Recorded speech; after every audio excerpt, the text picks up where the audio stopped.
Hey, what's going on, guys? Coming at you with a quick deck profile update, and today I'll be showing you guys my Monarchs. So I do apologize for lack of videos over the past week and a half or 2 weeks. Things have just gotten crazy busy for me between school and now actually having a new job at work. Things financially are looking decent for me, and I'm actually looking to pick up some cards here soon that will help me bolster some of my other non-Monarch decks and maybe help build a few other decks here and there. But just over the past week and a half, between everything I've had on my plate with school and my new job, which is about an hour away from the card shop I usually go to, I just have not had time to get to the card shop to play test. Really haven't had time to go and actually get any kind of cards that I need to bolster up my decks. I haven't even had time to just sit down and really record a video like I'm doing now. So I figured I'd give you guys a quick update on Monarchs.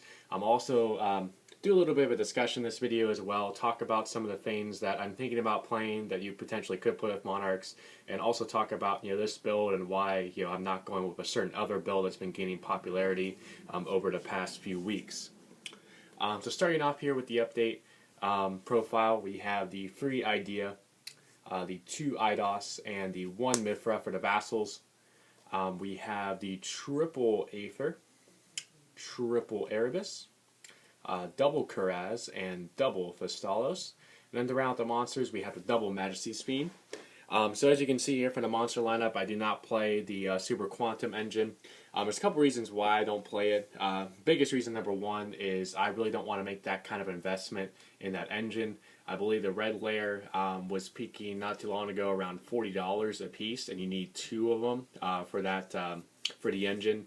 Then of course E-Telly for a while was hovering around that $15-20 range, which you would need 3 of for that. So I really don't feel like investing $100 in a deck that before that engine was ever thought of was only like what, a $50 to $60 deck at best. So I just don't feel like making that kind of investment, especially when you look at the ban list that's probably going to be coming here for the next couple weeks or month or so, and E-Telly's almost a surefire hit to 1 anyway, and once that happens, that engine will be practically unplayable. So I really honestly don't feel like dishing out $100 towards an engine that won't be playable for that long, especially after just seeing what happened to Cosmos yesterday, Cosmo players I should say, with the news coming out that all the Cosmo cards will be getting a reprint in Premium Gold. I do really feel bad for all those people that invested, what, $800 after the emergency ban list came in and demolished PayPay. All those people that invested all that money in Cosmo either before the ban list or after the emergency ban list came, just get absolutely dumped on there with those gold reprints. So that's overall, in a nutshell, that's why I kind of stick with this build over the Super Quantums. I don't really feel like they add enough value to make it worth the $100 or so to invest in that engine, especially when it's going to be a short-lived engine. And then talking about some of the changes here, Thestalos I bumped up to 2. I played the 2 Kuraz as well, just because their cards I really like seeing, opening game, mid to late game even. And it just makes it to where I have a total of 12 tribute summons, to where I just won't brick and not have a tribute summon, because that's something that's happened a lot to me in testing. So that's really the biggest reason for that. And I mean, Thestalos and Kuraz, as I said, are cards I'd like to see, so why not play 2 of each of those? So that's it for monsters. For spells, we have the triple Domain, triple Pantheism, triple Tenacity, triple Stormforth. I still do play the 1 March. This is something that a lot of people have been cutting lately. They think there's not a lot of targeting and destruction based effects out there, so it's only really worth siding. But I personally still like it in the main because it can be a card that can really apply pressure, especially if you're forced to go first and say summon this in the Majesty's Fiend against Cosmos. They really don't have much that they can do against that. It's just an easily searchable card, so that's why I personally like March. It's an easy side out if it's not good against certain matchups, so that's why I like the 1. I also only played a 1 return. If I was playing the Quantum engine, I probably would be playing more of these. There are some people that even play 2 just with the regular Vassal engine with Monarchs, but I personally like the 1. You're really only able to get off 1 per turn, and it just can clog at multiples. Then we have the triple Upstart Goblin just to reduce bricking, because that's what this deck is known for in the Yu-Gi-Oh community to a lot of people. Then for 1-0s, we have the 1 Foolish, 1 for 1, and 1 Rhoda. Foolish is multi-purpose in that you can send Erebus out to the graveyard to be able to get a Monarch a Monarch monster out of your graveyard with its effect, or you can say send an Erebus to get an Eidos out of not an Erebus, but a Eidos to get Idea out of the graveyard, or you can even send Idea to the graveyard to get back a banished Monarch spell or trap. So just so many purposes for Foolish. Then for the only trap, we have the 2 Prime Monarch.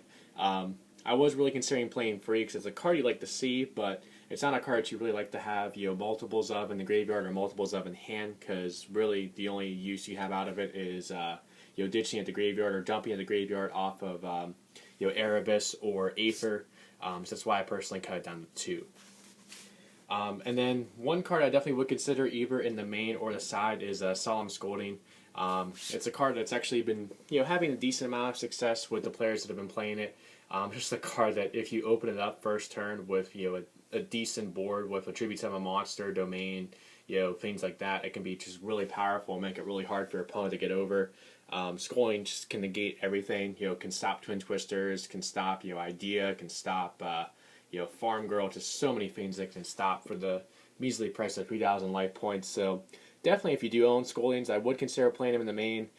Maybe 2 in the main, 1 in the side, or if you don't really like the idea of going second and having the card, you could potentially just side 3 just for when you're going first. So now to wrap it up with the side deck. Starting off, we have the 2 Battle Fader. Kind of just a filler card since I don't have Scolding, but it's decent against Cosmo just to make sure that you don't get decayed, and it is tribute fodder. The 2 Vanity Fiend. There are matchups where this is better than Majesty's Fiend, like say against any kind of pendulum-based matchup, against Fluffles, against random rogue matchups. Then we have the triple Twin Twisters for annoying floodgates like Massive Restrict, and also just for back row that you want to blow over. The 2 Forbidden Chalice. This is in place of Breakthrough Skill, simply because if you're going second and you run into something like say a Fog King or Light and Darkness Dragon, you'd rather have Forbidden Chalice.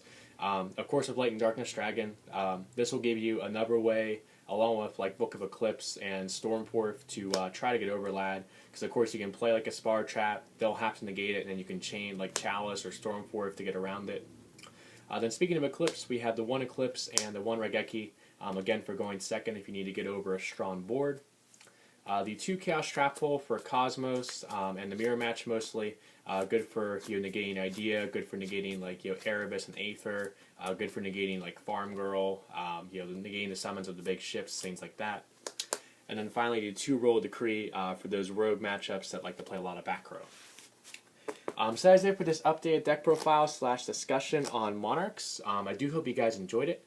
Please remember to like, comment, and subscribe. And I will say that coming up here in the near future, as I mentioned earlier in the video, I should be getting my hands on some cards I currently don't have. So do be looking forward to some deck profile updates on things I haven't updated in a while. Maybe some new deck profiles coming here in the near future once I'm actually able to get back to my Card Shop Galaxy games once I have some free time, which should be coming up here next week with spring break. So stay tuned for that. And I will catch you guys next time.